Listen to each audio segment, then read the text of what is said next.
Languages है, और classical language होने की शर्त यह है कि उसका पूर्व रूप आधुनिक रूप से भिन्न है। जैसे संस्कृत में वैदिक संस्कृत लौकिक संस्कृत से भिन्न है, जैसे तमिल में पूर्व की तमिल और संघोत्तर तमिल भिन्न है, जैसे मराठी में मराठी महाराष्ट्री प्राकृत और आज की मराठी भिन्न है, वैसे हिंदी में भी परवर्ती अपभ्रंश जिसको पुरानी हिंदी कहा गया है दोनों भिन्न है। तो ये परंपरा आपको समस्त भारतीय भाषाओं में दिखाई देगी। भारतीय साहित्य और खासतौर से हिंदी साहित्य को केंद्र में रखें, उसकी जो मूलभूत प्रवृत्तियां हैं, हर एक भाषा में हर साहित्य में आदिकाल आया है, और आदिकाल में प्रायः प्रत्येक साहित्य में सिद्ध और नाथ साहित्य है। आप देखें, आपने हिंदी में जो नाथ साहित्य और सिद्ध साहित्य पढ़ा और पढ़ाया है, इसी प्रकार का साहित्य बंगला में लिखा गया है तांत्रिक साहित्य के रूप में, यही पंजाबी में चल रहा है, यही नेपाली में नाथ साहित्य का बड़ा प्रभाव नेपाली में, यही गुजराती में है, यही मराठी में है, और अन्य भाषाओं में भी। अंतर संबंध इससे शुरू होता है कि हमारा नाभिनाल से जुड़ा हुआ जो आरंभिक नाता है वो विचार नहीं है। उसी तरह से संत साहित्य आपको भारत की प्रत्येक भाषा में लिखा हुआ दिखाई देगा। हमारे कबीर रैदास की जो परंपरा है, एक ओर से चलिए, मिश्र जी ने बहुत सारे नाम गिनाए हैं, तिरुकुरल जो तिरुवल्लुवर की रचना है, तमिल का महान कवि है वो, वैसे ही कन्नड़ में वेमन है, गुजराती में अखा है, मराठी में ज्ञानेश्वर है, तुकाराम है, पंजाबी में नानक है, मराठी में नामदेव है, सब संत कवि है। और सारे भारतीय साहित्य में ये संत काव्य की परंपरा वो प्रवृत्तियां प्राप्त होती है। उसी तरह से भक्ति काव्य में चलते हैं, जिसको मोटे तौर से राम काव्य और कृष्ण काव्य में विभाजित किया गया।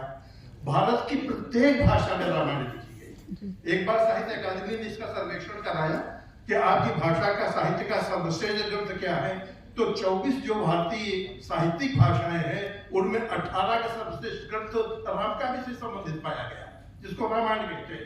उदाहरण के लिए आप पाएंगे कब्बन की रामायण है, आप पाएंगे कृतिवास की रामायण है, एकनाथ की भावार्थ रामायण मराठी की है, असम में कदली की रामायण है, मलयालम में यशोदक्षण की रामायण है। ऐसे ही भिन्न भिन्न भाषाओं में राम कथा की बड़ी लंबी परंपरा है। कहने का तात्पर्य है कि मध्यकाल से ही भारतीय साहित्य केवल अलग अलग भाषाओं में लिखा जाता था, कंटेंट वही है, सामग्री वही है। बात अलग है कि किसी महाकाव्य में एक नई तरह की उद्भावना कर दी गई, कल्पनाएं तो करते रहते हैं, तत्व से दूर भी चले जाते हैं, और ये तो फिर पौराणिक विषय है, इसके बारे में क्या कहा जा सकता है, इसका सत्य रूप है।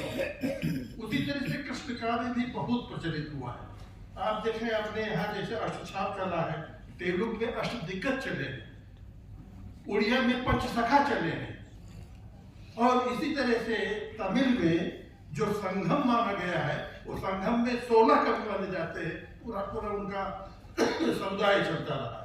तो इस कृष्ण काव्य के भीतर जहाँ बंगाल में चंडीदास हैं, चैतन्य महाप्रभु हैं, जयदेव संस्कृत में थे लेकिन बंगाल के ही निवासी थे, विद्यापति मैथिल से जुड़े हुए हैं, रमाकांत दत्त उड़िया से जुड़े हुए हैं, और बराबर कृष्ण काव्य का विकासात्मक रूप आपको दिखाई देता है। रमाकांत दत्त का एक काव्य राधा के रूप में आया था, दूसरा अभी अभी रणछोड़ जी नाम से काव्य आया। मतलब कृष्ण का और राधा का जो विकसित रूप है, सतत विसर्मान जो स्वरूप है, उसका चित्रण आपको उसमें दिखाई देगा। यही स्थिति शैव काव्य परंपरा की है। उत्तर भारत में शैव काव्य उतना प्रचलित नहीं हो पाया। दक्षिण की तो सारी भाषाएं शैवागम से, एक ओर कश्मीरी प्रतिविज्ञा दर्शन है और दूसरी ओर दक्षिण का शैवागम है। तो शिव को उपास्य के रूप में प्रस्तुत करने का, और उसी तरह से जैसे उत्तर भारत में कृष्ण की मधुरोपासना होती है, अंडार जैसी कवयित्रियां वहां शिव को सदाशिव के रूप में पूजती है और उनके साथ मधुरोपासना का भाव, प्रेमा भक्ति का भाव। तो शैव काव्य जो तेलुगु में आकर के वीर शैव हो गया, कन्नड़ में भी वीर शैव परंपरा, और उसी के साथ साथ वो अलग अलग रूपों में कहीं स्कंद के रूप में पूजा जाता है। ये मुर्गन की जो पूजा होती है वह स्कंद का रूप है। गणेश पूरे महाराष्ट्र में पूजे जाते हैं। पार्वती की उपासना शक्ति के रूप में होती है और वो भी हर भाषा में प्रचलित है। तो पूरा शिव परिवार आपको भारतीय साहित्य में भरा हुआ दिखाई देगा। यहाँ तक कि दैत्य काव्य भी आपको प्रत्येक भाषाओं में, प्रत्येक तो नहीं लेकिन अधिकांश भाषाओं में मिलता है। विजयनगरम के महाराजा जो कवि दरबार रचाते थे, उनके यहाँ 120 कवि बताए जाते हैं जो दरबारी कवि थे, और उनके भीतर जो शास्त्रार्थ होता था तो नायिका भेद परंपरा, नक्शे की परंपरा, शतयुद्ध की परंपरा, लक्षण काव्यों की परंपरा, समस्या पूर्ति काव्य की परंपरा, गूढ़ काव्य की परंपरा, जो चमत्कार दिखाया करते थे उस समय, ये सारी परंपराएं जो कवि शिक्षा परंपरा से जुड़ी हुई है, ये आपको अनेक भाषाओं में मिल जाती है। इसी तरह से वैष्णव काव्य का जो आंदोलन 16वीं शताब्दी में चला, उत्तर भारत में तो हिंदी के आप सब साक्षी हैं ही, जानते ही हैं, लेकिन इसी के साथ साथ बंगाल में जो चर्या गीत लिखे गए, तिरुनाल ने, अब आप देखिए कि त्रिवेंद्रम का राजा स्वाति तिरुनाल, ये 18वीं सदी के आरंभ की बात है। पद्मनाभ जी के मंदिर में आज भी वहां जो पद गाए जाते हैं मंगला आरती के साथ साथ, वो ब्रजभाषा के पद है, स्वाति तिरुनाल के द्वारा रचे हुए। तो सुदूर दक्षिण जिसको कहते हैं, वहां भी ब्रजभाषा के पद चल रहे हैं। और यही स्थिति थी गुजरात में, महाराज बड़ौदा की ओर से कच्छ में जो भुज की ब्रज पाठशाला चलाई गई थी, 200 वर्षों तक ब्रज की पाठशाला चलती रही, काव्य की रचना प्रक्रिया समझाने के लिए, क्रिएटिव प्रोसेस बताने के लिए। तो कहने का तात्पर्य यह है कि ये कविताएं पूरे देश में व्याप्त थी। ब्रजभाषा कविता तो लगभग ऐसे ही शक्ति काव्य की परंपरा का जल्दी केवल नामोल्लेख ही कर पा रहा हूँ क्योंकि अधिकार हो गया है। ये आप पाएंगे कि हिंदी में जो शक्ति काव्य के रूप में दुर्गा सप्तशती से प्रेरित होकर मैथिली में है, पंजाबी में है, चंडीचरित गोविंद जी की प्रसिद्ध रचना है, और शाश्वत जो बंगला में लिखे गए हैं वो पूरे शक्ति काव्य से पढ़े। यही नहीं, हनुमान की एक बड़ी लंबी परंपरा आपको मिलती है। उत्तर भारत में हनुमान की जितनी उपासना करते हैं, इससे ज्यादा चूंकि कर्नाटक वाले उनको अपना देवता मानते हैं, तो कन्नड़ में इनकी उपासना पद्धति बहुत प्रचलित है। न जाने कितने लोग हनुमंतैया नाम कन्नड़ में उसी रूप में करते हैं। और इसकी चर्चा आनंद रामायण से लेकर अध्यात्म रामायण, भावार्थ रामायण, गोविंद रामायण, हृदय राम का जो हनुमान नाटक है, उस परंपरा तक हनुमान का अपना एक स्वतंत्र व्यक्तित्व और कहीं कहीं राम कार्य के साथ जोड़ करके। कहने का तात्पर्य यह है कि भाषा और साहित्य की जो समकालीन प्रवृत्तियां होती है, आप पाएंगे हर साहित्य में कविता है, कहानी है, उपन्यास है, नाटक है, निबंध है, शोध है, समीक्षा है, गद्य की विविध विधाएं, बस नाम का कहीं कहीं अंतर होता है। आप जिसको उपन्यास कहते हैं, मराठी में उसको कादम्बरी कहते हैं, बंगला में उसको गल्प कहते हैं, गुजराती में उसको नवलिका कहते हैं, कहीं कहीं उसको नॉवेल कहते हैं, पर तत्व तो वही है, विषय वस्तु तो वही है। तो सारी विधाएं एक जैसी हैं, सारे विमर्श आपको एक जैसे दिखाई देंगे। स्त्री विमर्श हर जगह चल रहा है, दलित विमर्श हर जगह चल रहा है, किन्नर विमर्श चल रहा है, आदिवासी विमर्श चल रहा है, और दिनों दिन बढ़ते चले जा रहे हैं।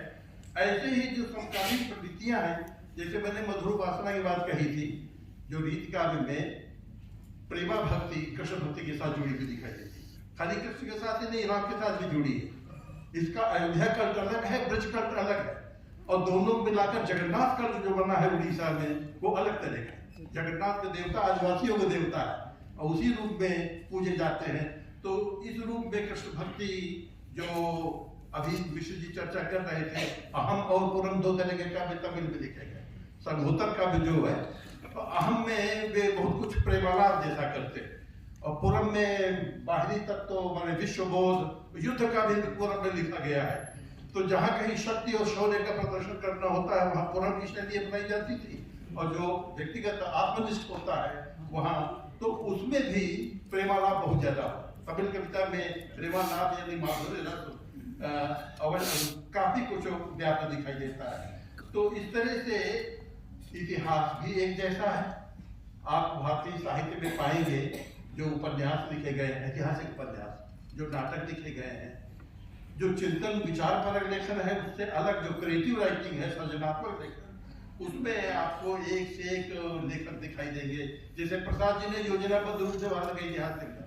जनमेजय का नाट्य किसे शुरू करते हैं?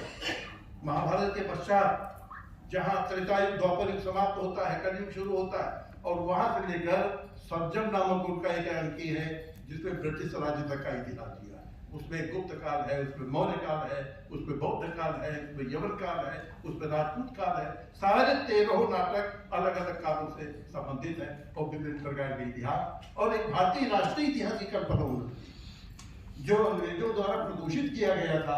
सिकंदर हार कर गया है, जीत कर गया है, प्रसाद जी ने लंबे लंबे नोट्स लगा करके और उदाहरण देकर न जाने कितने प्रमाण पुस्तकों से देखकर, तो एक राष्ट्रीय इतिहास का निर्माण उन्होंने करना चाहा। वही प्रकृति आपको दिखाई देगी, वही आपको ऐतिहासिक लेखन विभिन्न लेखकों में, जैसे शिवाजी सावंत को देख लीजिए, मृत्युंजय बड़ा महत्वपूर्ण ग्रंथ उनका आया। कल की तमिल के बड़े प्रसिद्ध इतिहासकार हैं, उनके सारे उपन्यास मूल रूप से इतिहास से ही जुड़े हुए हैं।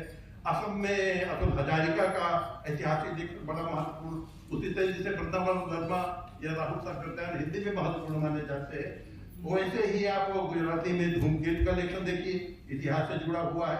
नन्ना राव का लेखन इतिहास से जुड़ा हुआ है। यूं मलयालम में रजनी पडिक्कर का लेखन इतिहास से जुड़ा हुआ है। मेरे कहने की तात्पर्य यह है कि बहुत सारे लेखक वो इतिहास की खोज करते हैं, केवल गप्पे नहीं मार रहे हैं। कल्पना के आधार पर इतिहास नहीं, प्रामाणिक तथ्यों के आधार पर जो इतिहास प्रस्तुत किया गया है। यूं राष्ट्रीय चेतना की दृष्टि से आप विचार कीजिए, तो जैसे आपके यहाँ बड़े बड़े राष्ट्र के हुए हैं, वैश्वीकरण जी पर आप गर्व करते हैं, सनेही जी पर गर्व करते हैं, माखनलाल चतुर्वेदी पर गर्व करते हैं, एक लंबी सूची है।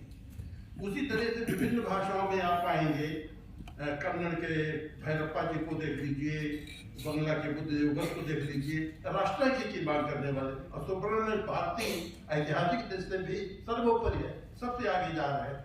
उन्होंने राष्ट्र की जो कल्पना की है अपने पार्ट 2 वाले गीतों में, भगवान वो दिन कब आएगा जब केरल की सुंदरियां असम के खेतों में बैठी हुई खेत दिखाई देगी, ये वहां के गीत गाएंगे।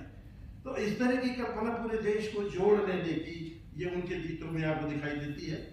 उसी तरह से एक विश्व बोध जो हमारे साहित्य में प्रकट हुआ, चाहे डायस्पोरा के माध्यम से आया हो, ये जो हमारे भारतवंशी राष्ट्र है, मध्य फिजी, गयाना, सूरीनाम इत्यादि इत्यादि, इनका जो लेखन है, इनको भारतीय माने न माने, अभी प्रश्न आया था, भाई रहने वाले विदेश के हैं तो भारतीय साहित्य तो नहीं हो सकते, लेकिन हिंदी साहित्य का नहीं। हिंदी साहित्य है वो, पर है उस देश का जहाँ के नागरिक हो गए हैं। उसी तरह से विदेशियों का प्रभाव भी आप पाएंगे, चाहे फोर्ट विलियम कादे से शुरू हुआ हो या इसके पहले से शुरू हुआ हो, बहुत अरसे से इस प्रभाव को भारतीय साहित्य आत्मसात करता रहा। अकेले शेक्सपियर के नाटकों के एक नाटक के एक दर्जन हिंदी में दिखाई देते हैं। मर्चेंट ऑफ वेनिस के 13 अनुवाद अब तक हो चुके हैं मेरी अपनी जानकारी में। मैंने अनुवाद कोश नाम के एक पुस्तक में इनकी सूची दी है कि किस किस कृति के कितने अनुवाद कहाँ हुए हैं।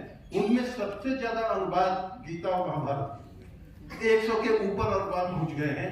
भागवत के न जाने कितने अनुवाद हुए हैं, महाभारत के न जाने, ये हृदय राम से शुरू हुआ था भागवत का अनुवाद और उसके बाद निरंतर परंपरा चलती रही है। उसके भीतर भाष्य भी है, टीका भी है, अनुवाद भी है, सारांश भी है, ये सब अनुवाद के ही रूप माने जाते हैं। तो इस रूप में तमाम विदेशी साहित्य को भी हमारे भारतीय लेखकों ने आत्मसात किया है। आप पाएंगे कि इनके लेखन में शेक्सपियर का, कीट्स का, टेनिसन का, वर्ड्सवर्थ का, वायरन का, और फिर गाल्सवर्दी का, टॉल्स्टॉय का, और बेकन का, और फिर काफ्का का, हेमिंग्वे का, विचारधारा में मार्क्स का, लेनिन का, फ्रायड का, सार्त्र का, आप देरीदा तक का प्रभाव बराबर उनके भीतर दिखाई देता है। ये भारतीय साहित्य की एक सामान्य परिस्थिति है। उसी तरह से प्रगतिवादिता जिसको कहते हैं, वो कोई राजनीतिक विचारधारा नहीं है, आगे बढ़ने का जो दर्शन होता है, आइडिया ऑफ प्रोग्रेस, इसको अलग अलग, जैसे तेलुगु में इसको अभ्युदय काव्य कहा जाता है, कन्नड़ में इसको नवजागृत काव्य कहा जाता है, हमारे यहाँ प्रगतिवादी काव्य कहा गया। लेकिन ये भाव किसी न किसी रूप में विद्यमान, कन्नड़ के अनंत मूर्ति को ले लीजिए, मलयालम के सच्चिदानंद को ले लीजिए, उड़िया के गोपीनाथ जी को ले लीजिए, बंग भाषा में वीरेंद्र भट्टाचार्य को ले लीजिए, मराठी में फड़के जी और निमाड़े जी को ले लीजिए, ये सब प्रगतिवादी लेखक, कथाकार और कवि हैं और अधिकाधिक मात्रा में पाएंगे। मैं कुछ ही भाषाओं के नाम गिना पा रहा हूँ, बाकी को छोड़े जा रहा हूँ। इसी तरह से मानवतावाद या सर्वोदय या अंत्योदय या एकात्म मानववाद, कोई भी शब्द ले लीजिए, सबका भाव को मिला करके एक जैसा ही है। इससे जुड़ा हुआ बहुत सारा साहित्य हमारे यहाँ विभिन्न भारतीय भाषाओं में लिखा गया है। इसमें देश के प्रति एक विशेष प्रकार की आस्था है, और जो दलित है, जो दुर्बल है, जो दीन है, जो गरीब है, वो ग्राम और गरीब वाला जो भाव है, उसको लेकर आप हर भाषा में पाएंगे। तमिल में जयकांतन है, बंगला में शुभा सुखोपाध्याय है, गुजराती में नर्मद है, भारतीय भाषाओं में प्रसाद जी, अपने हिंदी साहित्य में प्रसाद जी है, लंबी सूची निराला जी है, भारतेंद्र जी हैं, वगैरह वगैरह। प्रकृति चित्रण भी आप पाएंगे, जैसे सूर में है, जयसी में है, तुलसी में है, सेनापति में है, सुमित्रा दंपंत में है, वैसे ही मलयालम के वंदतोल में है। उसी तरह का लगभग मिलता जुलता भाव उल्लूर में है, कुरूप में है, गुजराती के उमाशंकर में है, सोम सुंदर में है, कन्नड़ में कुवेम्पु में है। ये सब प्रकृति सौंदर्य के, प्रेम भाव के और एक आध्यात्मिक चेतना के कण दिखाई देते हैं। उसी तरह से जो नवबोध आया, जिसमें अलगाव बोध है, विसंगति बोध है, अजन्मीपन है, कुंठा है, आक्रोश है, जिसको मॉडर्न थॉट कहा जाता है, आधुनिकता बोध कहा जाता है, यह भी अलग अलग भाषाओं में आपको लगभग समानांतर दिख रहा। मोहन राकेश के नाटक आधे अधूरे, जो आपको एब्सर्ड वो दिखाई देता है, वही विजय तेंदुलकर में है, तो मराठी के नाटककार। शांता को चालू है, खामोश अदालत जारी है, या पंछी ऐसे आते हैं, वही आपको बादल सरकार को दिखाई देगा, जो बगला घोड़ा इत्यादि इत्यादि। वही आपको कन्नड़ में गिरीश कर्नाड में दिखाई देगा, हायबदन में, तुगलक में। तो एक ओर से वही आपको नए नाटककारों में, सुरेंद्र वर्मा में और दूसरे में। कहने का तात्पर्य है कि भाव लगभग समानांतर यात्रा कर रहा है, मात्रा का अंतर हो सकता है, लेकिन एक ही भाव है, सब कुछ छूता हुआ चल रहा है। उसी तरह से आप पाएंगे कि विधाएं जितनी हैं, बोध जितने हैं, शैलियां जितनी हैं, बड़ी प्रवाल शैली में यहाँ पर लिखने की कोशिश की गई। ये माना गया कि उपन्यासों में विश्व का सबसे प्राचीन उपन्यास है कादम्बरी, वाणभट्ट का। अगर उसको उपन्यास कहा जाए, उसे ललित गद्य कहकर छोड़ दिया गया, लेकिन कादम्बरी का ही उपन्यास है। तो वैसे ही फिल्मों में, मीडिया में, पत्रकारिता में और अत्यधिक मात्रा में लोक साहित्य में आप देखेंगे जितनी लोक की विधाएं हैं, चाहे गीत हो, चाहे गाथाएं हो, चाहे लोक कथाएं हो, चाहे लोकनाट्य हो, जो चीज आपकी नौटंकी में है, वही बंगला की यात्रा में है, वही मराठी के तमाशा में है, वही गुजराती के भवाई में है, वही मालवा के माच में है, भगत में है, वही कन्नड़ के तेलुगु के यक्षगान में है, वही मलयालम की कथकली में है। लगभग लीला परंपरा जो आपके यहाँ रासलीला और रामलीला में दिखाई देती है, और साथ ही लोक नाट्यों की परंपरा जो बहुत कुछ हो पर्शियन थिएटर से प्रभावित होकर आई थी। तो चाहे आप हिंदी के पैमाने देख लीजिए, चाहे मराठी के पैमाने देख लीजिए, भाषा भी लगभग एक जैसी हो जाती है। हमें तो जगह जगह पर लगता है कि मराठी के शब्द नहीं है, हिंदी के शब्द है, ये हमारे यहाँ अवधि पे भी चलता। ऐसा आपको प्रत्येक भारतीय भाषा में दिखाई। अगर एक लिपि हो गई होती, एक लिपि विस्तार परिषद में कलकत्ता में बड़ा प्रयास किया था मुखर्जी साहब ने, लेकिन नहीं चल पाया। गांधी जी का बड़ा प्रयास था कि हिंदी उर्दू दोनों एक ही लिपि में, अरबी इसके अंदर करके देवनागरी लिख दिया, नहीं चल पाया। अगर लिख दिया जाए, उच्चारण के कारण बंगला कुछ अलग दिखाई देती, शब्दावली वही है जो हम इस्तेमाल करते, गुजराती वही है जो हम इस्तेमाल करते, पंजाबी वही है जो हम इस्तेमाल करते। दरअसल ये सारी भाषाएं एक ही स्रोत से, एक ही भाषिक परिवार से, चाहे उसको सोसेटिया ब्रज कहे, चाहे मागधेय ब्रज कहे, उसे पंजाबी निकली, उसे मराठी निकली, उसे गुजराती निकली, उसे बंगाली निकली, उसे हिंदी और उड़िया निकली। द्रविड़ी भाषा क्षेत्र की भाषा कुछ बड़ी भिन्न दिखाई देती। उनमें भी तेलुगु में 40% ज्यादा शब्द संस्कृत के हैं, मलयालम में भी बहुत ज्यादा शब्द संस्कृत के हैं। केवल कन्नड़ और तमिल की थोड़ी समस्या होती है, उनको भी समेकित किया जा सकता है। ऐसी शब्दावली को जो कॉमन टर्मिनोलॉजी है, अगर एक भारतीय भाषा कोश बना दिया जाता तो उसे बड़ी दुविधा हो जाती। सबसे बड़ी विडंबना मित्रों ये है कि हमारा एक संविधान है, भारत का चाहे विवाद भले हो, लेकिन एक इतिहास है, एक धर्मशास्त्र, उपास्य देव भी लगभग समान, साधना पद्धति भी लगभग समान, एक नीति शास्त्र है, एक दर्शन तत्व है। शब्द दर्शनों में विवाद चाहे कितना हो, लॉजिक तो उसका अंक है, तर्क के बिना दर्शन चल ही नहीं सकता। लेकिन सब जगह सांख्य है, वेदांत है, योग है, मीमांसा है, क्या है, एक काव्यशास्त्र है। कश्मीर से लेकर के चाहे अभिनवगुप्त हो, चाहे दुनिया लोक आनंद वर्धन हो, चाहे बामन हो, भामा हो, रुद्रक हो, दंडक हो, भट्टनायक हो, ये सब कश्मीर से चले। यहाँ से दंडी निकले, और इन सबको मिलाकर एक का विशाल बना जो सारी भारतीय भाषाओं पर साहित्य पर लागू हो रहा है, पर एक भारतीय साहित्य नहीं बन पाया। भारतीय भाषाओं का साहित्य है, भारतीय साहित्य नहीं है। अगर मैं आपसे कहूं कि पूरे भारत के 10 सर्वश्रेष्ठ महाकाव्यों के नाम बता दीजिए तो उसमें संघर्ष होता है। संस्कृत वाले कहेंगे तो हमारे होने चाहिए, तमिल वाले कहेंगे हमारे होने चाहिए, इसलिए कि उसके मानक नहीं तय हो पाए। आवश्यकता यह है कि तुलनात्मक भारतीय साहित्य जैसे विषय का निर्धारण करके विश्वविद्यालयों में उनका अध्ययन, अध्यापन और शोध सर्वेक्षण कराते हुए हम उनका सही आकलन वस्तुनिष्ठ होकर के, देखिए तुलनात्मक अध्ययन का तरीका यह नहीं है, या अंतर संबंध स्थापित करने का यह तर्क नहीं है कि हिंदी की कदर न करें और दूसरी भाषा का गौरवगान करें, और यह भी अर्थ नहीं है कि हम अपना गौरवगान करते हुए दूसरों की उपेक्षा करें। उसमें बहुत संयत और संतुलित होना पड़ेगा, वस्तुनिष्ठ से उसका विवेचन करना पड़ेगा। अगर हम कदर्शना ही करते रहेंगे तो एक प्रकार का अवसाद भाव हम हिंदी प्रेमियों के भीतर पैदा हो जाए, और गौरवगान करेंगे तो मिथ्यात्व पैदा हो जाए। दोनों का वस्तुनिष्ठ आकलन करते हुए भाषा का सही स्वरूप प्रस्तुत करते हैं। हिंदी केवल अपनी बहुसंख्यकता के कारण ही महत्वपूर्ण नहीं है, एक विशेष प्रकार की भाषिक संवेदना है, वो छूती है, और जिसको छू लेती है उसके अंतर में बैठ जाती है।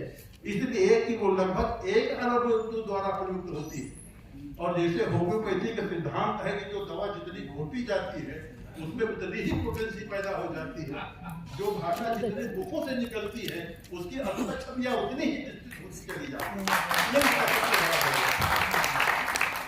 इस हिंदी ने विभिन्न स्रोतों से अपने तत्व ग्रहण किए, संस्कृत से परिपक्वता वाली, प्राकृत से ली है, अपभ्रंश से ली है, उसके बाद फारसी से ली है, अरबी से ली है, तुर्की से ली है, बुखारी से ली है, उसके बाद अंग्रेजी से ली है, फ्रेंच से ली है, जर्मन से ली है, तमाम यूरोपीय भाषाओं से ली, और सबसे ज्यादा लोक से ली है।